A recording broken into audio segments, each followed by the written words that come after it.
All right, everyone, welcome.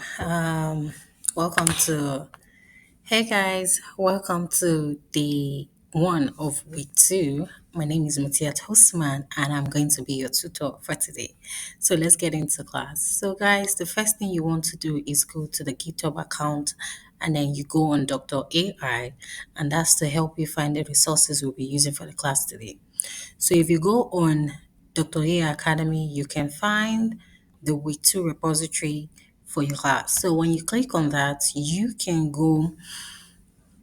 So when you click on this, you're going to find the materials. I think I double click. Okay, so you're going to find the materials for all the days for this week too. But for the purpose of today's class, we're going to be using three major files. First of all, we're going to be using the class note, which is here, the math basics, ideas, and operation. That's week two, day one. So this is the note we're going to be using for the class. This is the RMD file, which is the R code file, so that you can reproduce the code and of course modify it for your assignments. And this is an HTML file. This is a knitted hard code file with both the code and the output. So let's get into class, guys.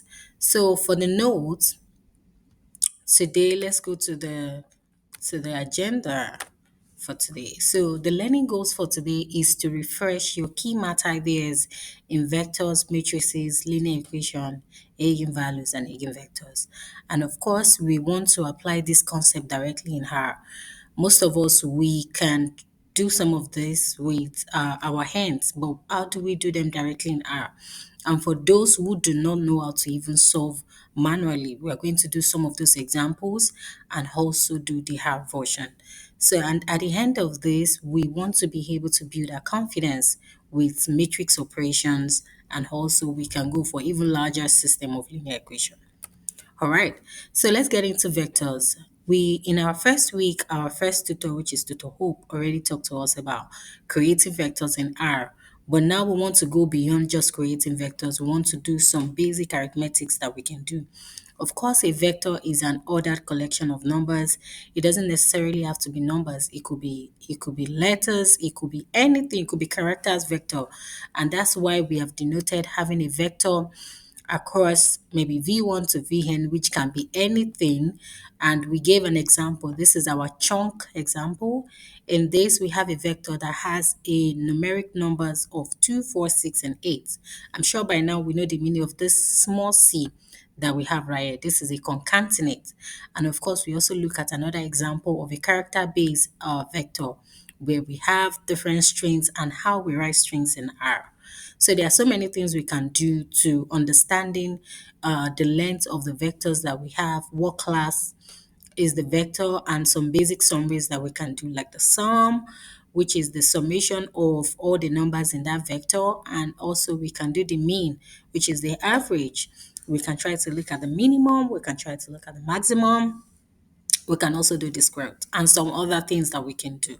So the next thing is some basic vector operations that we can do.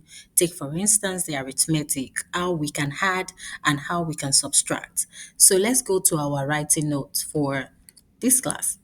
So if we come in here, we can look at this basic math operation. Let's assume we have two vectors from the example we have in our class. So let's get into this. Okay, so I'm gonna cancel this to make it easy for us, and then we can say, assume we have V1 to be, let's say, 2, 4, 6, and 8, right? And then we have our V2 to be, let's say, 1, 3, 5, 7, right? And then we want to do a vector operation of V1 plus V2. Let's say this is what we're trying to do. Now, there's one keynote when it comes to vector operation is that it works element-wise. What I mean by element-wise, let's take a different color to demonstrate that.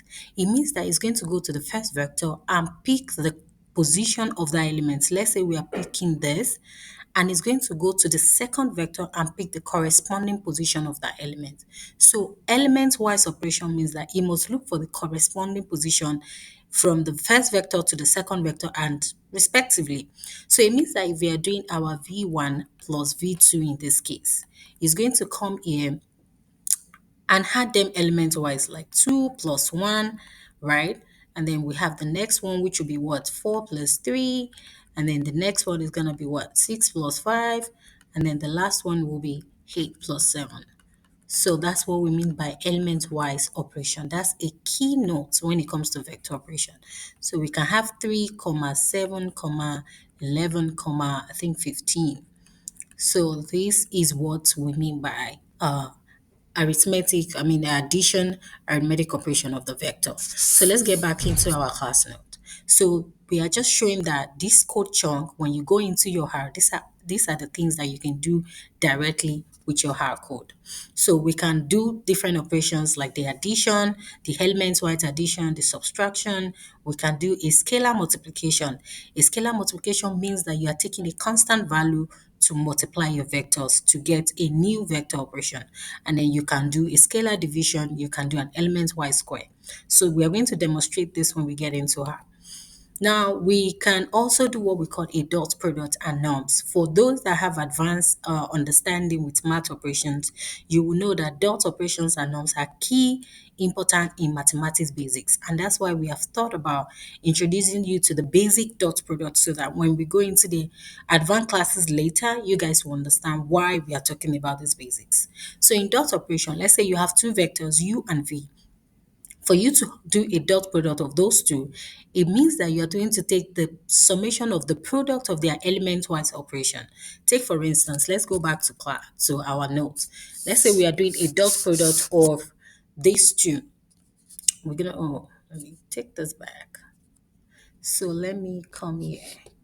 So let's say we want to do a dot product of u, let's say v1 dot v2 in this case. It means that we need to take the product of the elements y of our operation and take the summation of that. So we can do a sum of, let's say, 2.1, right? And then we can even take out this and just change this to plus, and then 4.3 and then plus, right? 6.5 plus 8.7. That dot means multiplication, right?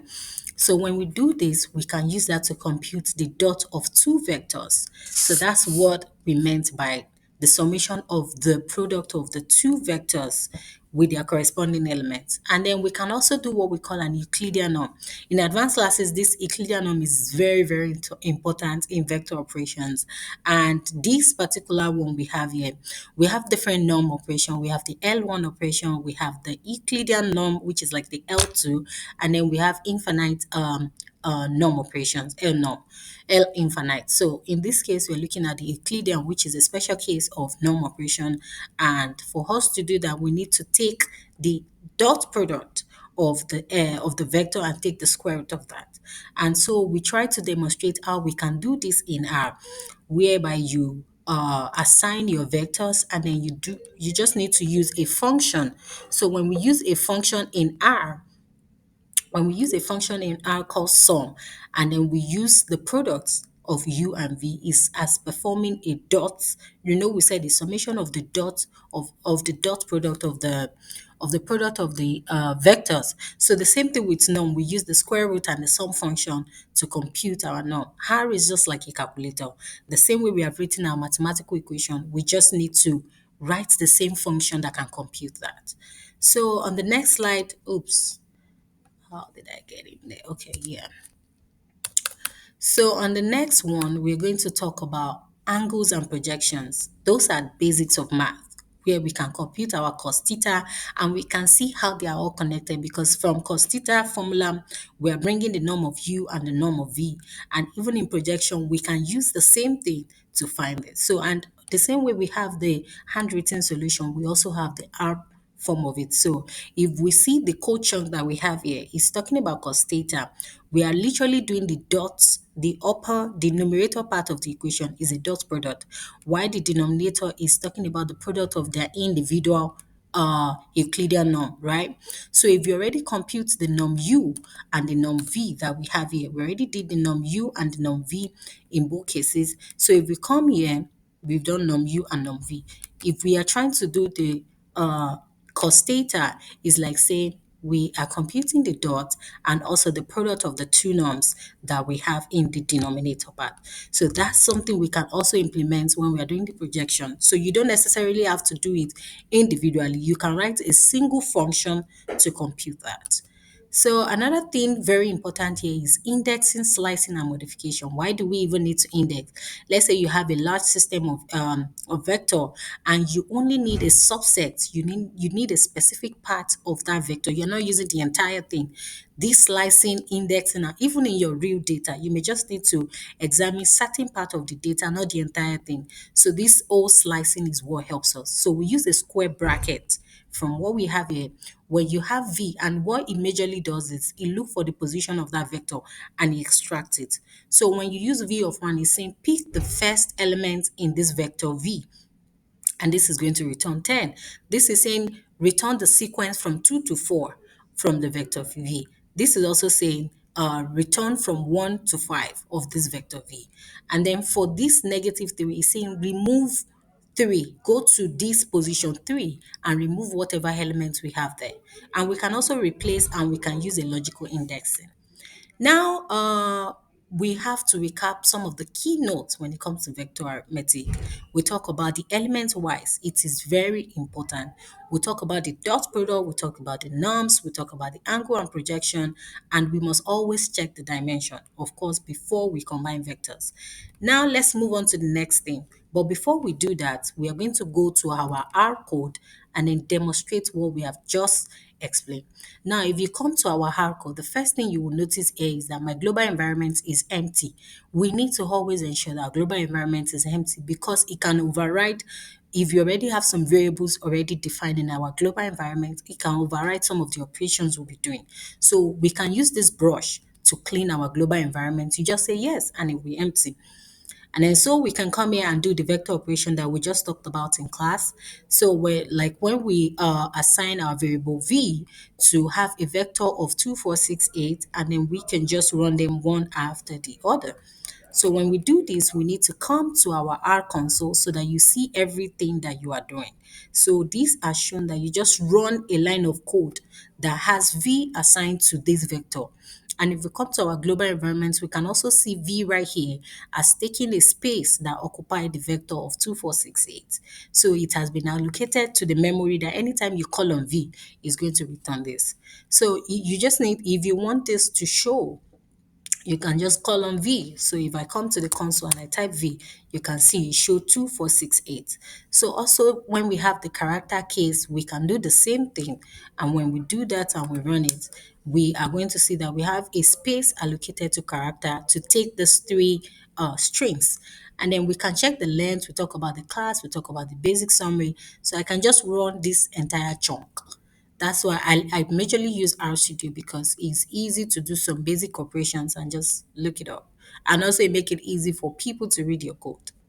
Anyway, so we can see the basic summary, for the mean, for the minimum and variable, for the square root. So the square root is also going to do element-wise square root. And also for the vector operation we talked about earlier, we can see our u and v. And when we added the u and v, it picked the elements correspondingly. And also we can do the subtraction, the scalar, the dot product like we discussed, the norm, and the angles that we did talk about. So guys, um, let's go back to matrices. So matrices is like an higher dimension of vector. So you know vector is more of a one dimensional, but a matrix can go beyond just one. So let's take for example, we have this 2 by 2 matrix A, and we want to find the determinant. We want to do the transpose, we want to find the inverse. We can just go straight back to our notes and demonstrate that. So we have 2, 1, 3, 4. All right, so let's look at this matrix operation, or we can just add another note and call it add a page. So let's call this page matrices. So we can say, oops, let me know, mess that up. So let's say we have matrices, and then our first example is that we have a matrix of Let me be sure. That's 2134. So we can say 2134. So the first thing we can do here is we can find our A transpose. A transpose means that you have something, let's say A, you have row by column is going to become column by row.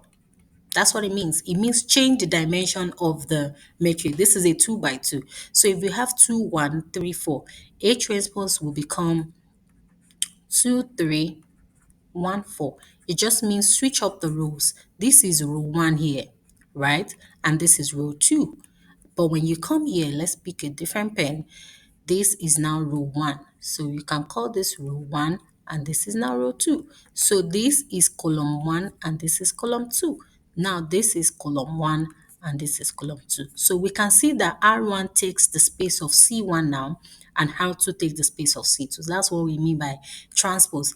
And when we are doing determinants, when we say determinant of A matrix, it just means for a 2 by 2, we multiply the diagonal entries. So we say 2 times 4 minus 1 times 3.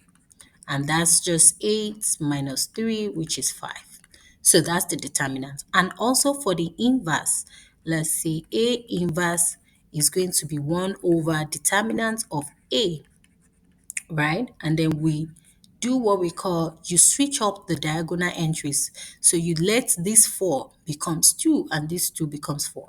So we switch it up and say 4 and then we say 2. And then you take the negative entries of the other diagonal. So this becomes a minus 1 and this becomes a minus 3.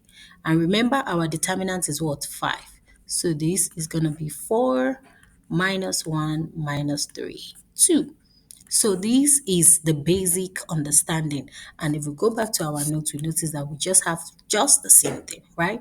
So we're just showing you that some of these things that we know how to do, the hand workings, we can use a code, just few lines of code to get the same thing without really going through that rigorous process. And we know how tedious this can become, especially when you have a higher dimensional matrix and finding determinants, finding the inverse, it can be a lot tedious. So that's why using hard programming in this case is going to ease our burden. So in this space, we can do the transpose like we did. We can find the determinant, just use the function determinant of A. We can use solve function to find the inverse of the matrix. So from here, we can take it and also move further to the system of larger equation. But before we do that, let's go back to our code for the matrices part. So if we go into the matrices, let's see. So this is the code chunk for matrices. So if we do this and we just run this code chunk, we are going to see that we have exactly the same thing. Look at the transpose, look at the determinant, look at the inverse by just using the functions that has been built to solve those operations. So let's go right back to the class because we need to properly understand how we are transitioning from the hand workings into the hard programming part. So the next thing would be the system of linear equation. So for a system of linear equation, let's say we have 2x plus y equals 5, 3x plus 4y equals 6. So let's go back to our notes again because I want us to understand that this is not magic. This is just, so let's call this system of linear equation, right? So we can come here and say system of linear equation, right?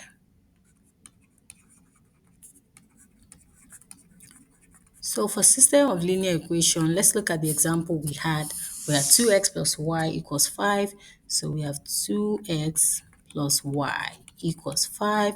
And then we have, what is the other one? We have 3x plus 4y equals 6. 3x plus 4y equals 6.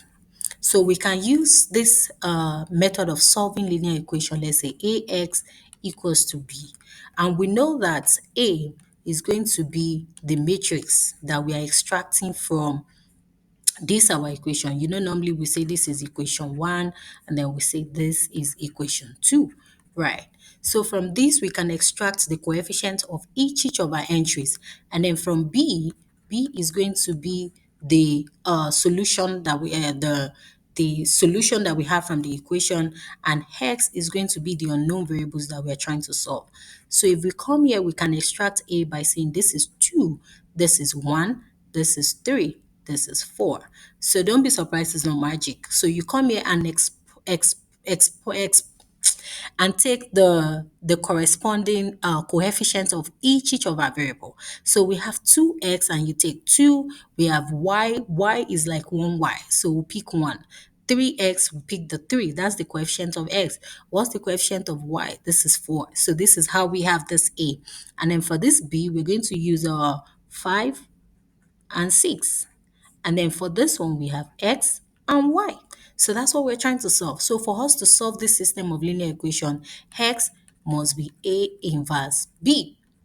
Right. So that means we need to find the inverse of A. So for us to find the inverse of A inverse is going to be, remember what we did the other time, we said it's going to be 1 over determinant of A, right? Into, let's switch up the entries for 2 minus 1 minus 3. And when we did that with the first example, we had 1 over 5 into, so the determinant was 1 over 5, right? So we had 1 over 5 into 4 minus 1 minus 3, 2. So this is what we have. So let's use this to solve this equation. So remember our A inverse is now 1 over 5 into 4 minus 1 minus 3, 2. And then we are multiplying that with what? Our B. What is our B? Our B from up is 5 and 6, if you remember. So that, let me go up. Okay. So it's 5 and 6, right? So we can come in here and just do 5 and 6. So we can do a matrix multiplication of 1 over 5 into what? 4 times 5 into 1 minus 6. So 4 times 5 plus what? 1 minus 1, that's 6, right? And then the second one will be minus 3 times 5, right? Plus 2 times 6. Right. So when you do this, we're going to have 1 over 5 into 20 minus 6 will be what? 20 minus 6 will be 14, if I'm not mistaken. 20 minus 6 will be 14. And then minus 15 plus 12. Minus 15 plus 12 is going to be minus 3. So when we do this hop, we're going to have the corresponding solution. So that's going to be our x. So we can say x equals to 14 over 5, or y equals to minus 3 over 5. So that's going to be the solution for our equation, which is absolutely correct. So we are showing the same thing with how we can run the code. So this is you can see how the process is, and you can see just a single line of equation is enough to solve this. So, and we have some cases where the inverse does not exist. And when the inverse does not exist, that means we cannot solve the inverse of the equation. When the determinant did not exist, then we cannot solve the inverse. Or when the determinant is 0, remember, when the determinant is 0, that means we are dividing each of these entries by that 0, which will make the inverse not to exist. All right, so we can also take it a step further to understanding the eigenvalue and the eigenvector. So basically for eigenvalue, is saying that we need to understand what we call a characteristic polynomial. So for us to get our eigenvalue, we need to solve this lambda. Lambda is the eigenvalue, and for us to do that, we use this determinant of a minus lambda I, and then we use this solve to find the eigenvector. So let's go back to our note as well to help us understand what we are doing. So let's add another new section, call it our eigenvalue and eigenvector. So we can say, let this be our eigenvalue and our eigenvector. So we can say eigenvalues and vectors, eigenvectors, of course. So let's say we said for us to find lambda, we use to find lambda. Let's say to find lambda, we need to do what we call determinant of a minus lambda I equals to 0. In this case, this I is what we call our identity matrix. And for a 2 by 2 matrix, our height will be 1, 0, 0, 1. For a 3 by 3, our height will be 100 010 001. So you notice that the diagonal entries must be what? It must be 1. All of them must be identical. So now let's go into this. Let's use the same example as what we had before. So let's say we're trying to find the determinant here. So let's say determinant. What is our A? When we extracted A the other time, we had A was 2134. So let's do the same thing. Let's say 2134, right? Minus what's a lambda? That's what we're trying to solve. That's the eigenvalue. We don't know it. But our high in this case, because he's working with the dimension of A, so he's using a 2 by 2 in this case. So we have 1001. So if we are able to find the determinant of this and equate it to 0, we are going to solve our eigenvalues. So when we do this, we can open this up and have, I don't know why this is stressing me. Just calm down. Sorry. Okay, that's better. All right, so let's come back here and we can have this to be 2 minus lambda with 1 and 3 into 4 minus lambda equals to 0. What I've just did is I expanded this. This is the same as having 2134 minus.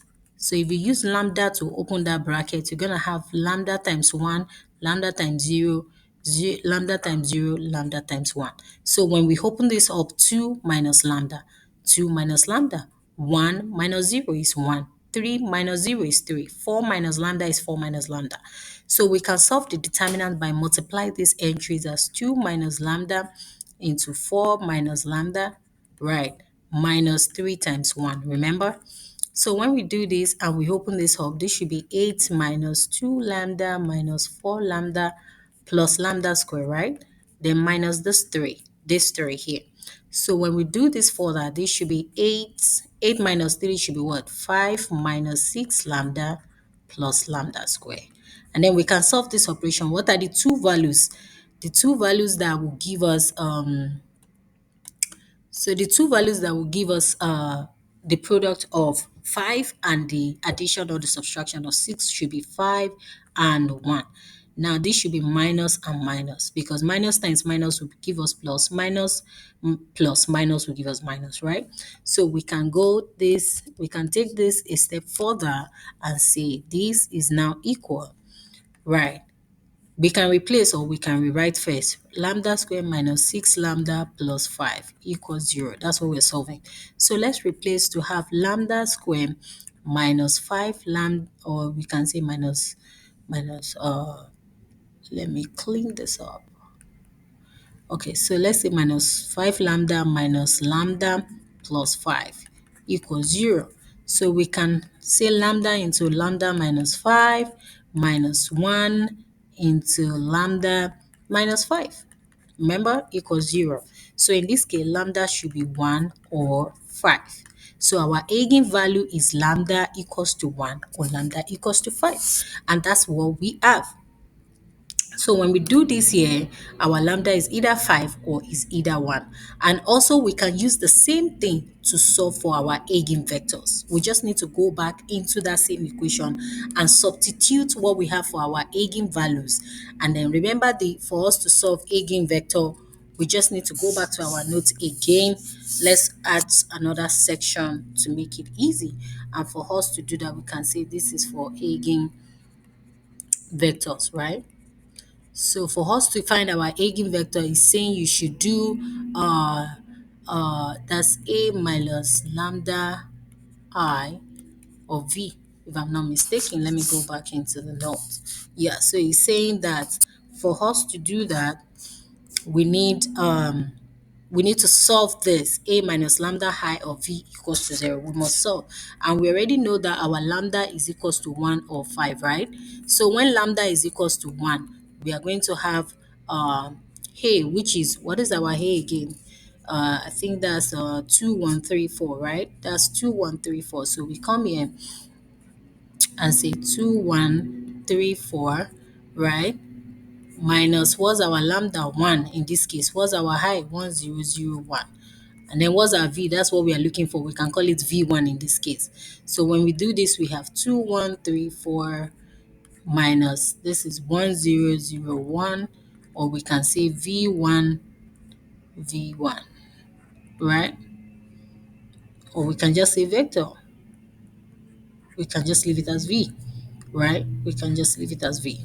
So if we do this now, if we do this, let me move this up. I don't know why you are hard. Okay, so okay, that's good. So we can take the subtraction of this and have 2 minus v1, 3 into 4 minus v. And then we can use this to solve, and that way we can have the first vector for that operation.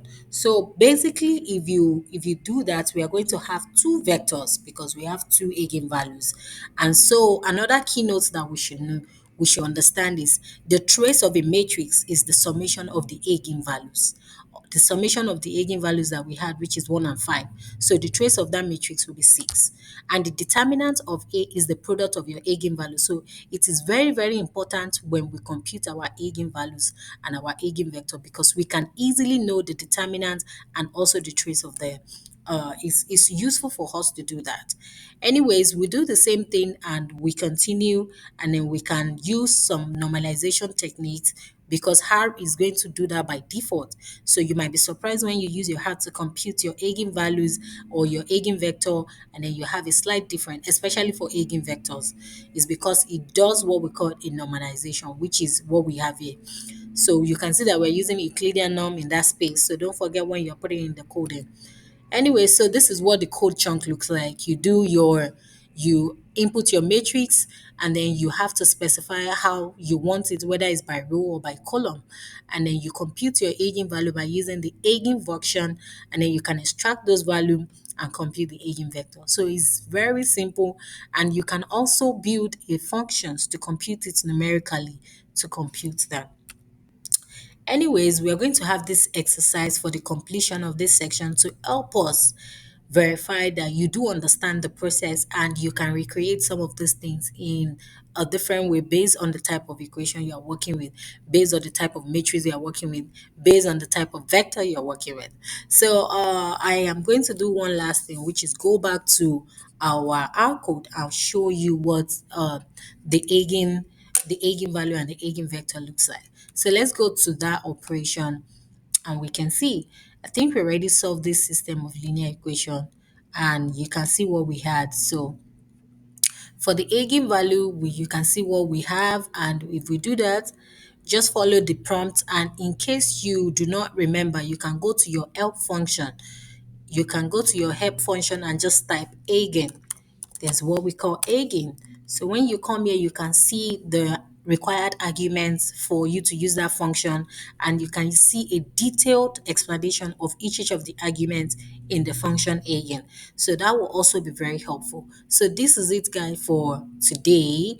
Thank you so much for joining the class, and then I will see you in our next class. Bye bye.